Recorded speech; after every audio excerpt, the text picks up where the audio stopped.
Welcome back to the debate desk, everybody. Skip Bayless, Stephen A. Smith joins us from New York, but kind of a controversial topic we have to approach now, as we do with most things on this show. We're not afraid to address things. Boxer Manny Pacquiao is making headlines for the wrong reasons. He's always worn his faith on his sleeve, but he told the National Conservative Examiner that gay men should be, quote, put to death for their sexual crimes. Pacquiao was quoting the Bible in Leviticus 20:13. Later, on a post on his blog, he said that these are indeed Manny Pacquiao's official feelings on the subject. So, addressing the question here, what kind of impact will this have on his career? Stephen A., will you start us off, please?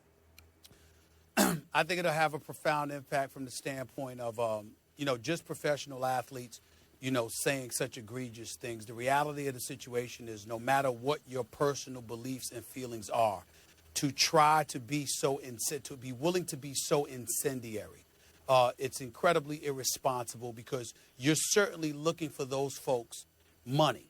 I'm quite sure when Manny Pacquiao goes to sign his contract to get in that squared circle against an opponent, and he collects his millions of dollars, generated in part by someone like a Bob Arum or others, or, obviously Bob Arum promotes him. I'm quite sure he doesn't distinguish between dollars from homosexuals and dollars from heterosexuals. So for him to say something so irresponsible, so beyond the pale, there's simply no excuse for it whatsoever. And I think ultimately he's going to find out that, even though we're talking about the sport of boxing here, there are plenty of homosexuals out there who are avid boxing fans, and he's certainly not going to get their support. It's going to affect the bottom line of Bob Arum, which ultimately will affect his bottom line.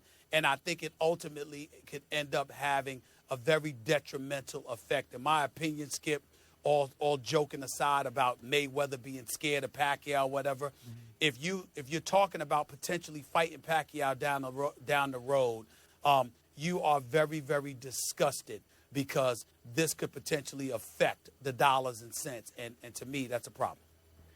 Okay, I hear what you're saying, but Stephen A., we're talking about the sport of boxing here. And especially in boxing, any publicity can be great publicity. And I can make the case this could increase the potential purse for this fight, because it could turn Pacquiao into more of a villain. If gay men want to purchase the fight, maybe they do so to root against Pacquiao and hope that Floyd does kick his butt. We are talking about hand-to-hand combat here, so it would be easier to root for Floyd to hurt him, to cut him, to make a mess of him, to beat him up badly. So, again, in the sport of boxing, I can't see where this would hurt the eventual take or purse or proceeds from the fight. You could be right. I just don't believe it. And I hear where you're coming from, Skip, about the sport of boxing. My retort to that would be, if it were Mayweather, he could pull it off, because he's the natural villain. He went from Pretty Boy Floyd to being Money Mayweather, and that has worked wonders for him and helped generate over $200 million in earnings for him, being that villain. When you're talking about Ali and refusing, to go into the Vietnam War, to be an American soldier, to be accused of being unpatriotic, to bringing, the plight of African Americans in this country to the forefront, to a point where you had to pick one side against the other, that's something that's different as well. But when you're talking about a statement like this, even people like myself, who clearly is heterosexual, let me tell you something right now. I still have a problem with you talking about. Think about the quote here, talking about, being put to death because of your sexual orientation. I mean, that is beyond inflammatory. It is beyond irresponsible. Not to mention the fact we're talking about somebody here in Manny Pacquiao who was supposed to be the good guy. Two villains going up against one another ain't the most attractive commodity to present to the American public audience. So when you have Mayweather, he's a villain in his own right, but it's easier to stomach because some people just want to see him get his butt whipped.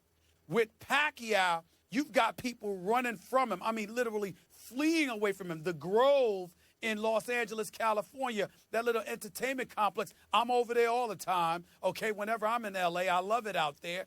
They want no parts of him. They don't even want him showing his face on the premises. He's not welcome there. You got politicians that ultimately are coming out speaking against him. This is the mild-mannered Pacquiao who's very non-assuming, doesn't say a word, and he comes out with this. Well, okay, but let's go back to the early days of Mike Tyson saying he wanted to eat an opponent's children. You know, did that bother you? I mean, he was the heroic villain. Ali against Frazier was the heroic villain because he shamed poor Frazier racially. It's boxing. It's what it is. So now, whether you believe it or not, you have Pacquiao literally quoting Leviticus. He took the literal quote of Leviticus. Yeah. What verse was 2013. it? 2013. Okay? So, again, you can take it or you can leave it. You can condemn him or you can support him. Skip. But, hey, you don't think it will hype the fight? Skip, I hear what you're saying. But he didn't aim his ire at a particular fighter and used the F word, okay? Yeah. He said, I'm talking about a lack of tolerance. The dude said that if you're a homosexual, you should be put to death. Trust me, if there's a reason for the homosexual community never to purchase, a fight that he's included in, that would be a good reason. Yeah, that's a fair point. And to clarify, you were referring to the Grove, Stephen A., because they had a scheduled interview with Mario Lopez for Extra at 3:30 today, and obviously that has been canceled. Thanks, you guys. We will leave that right there.